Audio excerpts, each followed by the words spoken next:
সিলেটের কোম্পানিগঞ্জ উপজেলার সাদাপাথর লুটপাটের ঘটনায় সমালোচনার মুখে অবশেষে জেলা প্রশাসক মোহাম্মদ শের মাহবুব মুরাদ ও উপজেলা নির্বাহী কর্মকর্তা আজিজুন নাহারকে বদলি করা হয়েছে।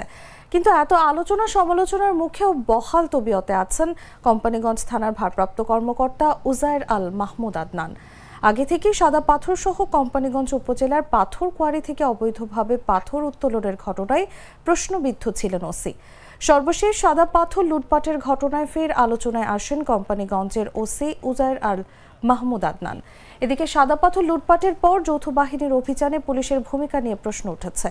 পাথর উদ্ধার অভিযানেও পুলিশের উপস্থিতি খুব একটা ছিল না। এমনকি সোমবার বদলির আদেশ পাওয়া সিলেটের কোম্পানিগঞ্জ উপজেলা নির্বাহী কর্মকর্তা আজিজুন নাহার সম্প্রতি রাতের বেলা সাদা পাথরের পরিস্থিতি পরিদর্শনে যাওয়ার জন্য পুলিশের সহযোগিতা চেয়েও পাননি। শেষ পর্যন্ত আনসার সদস্যদের নিয়ে সাদা পাথরে যান ইউএনও।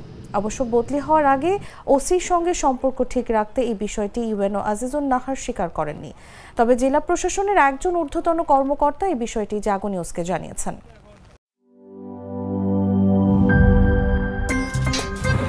আমার একটা স্মার্ট সিদ্ধান্তে 25% গ্যাসের খরচ কমেছে। ভাবছেন কিভাবে?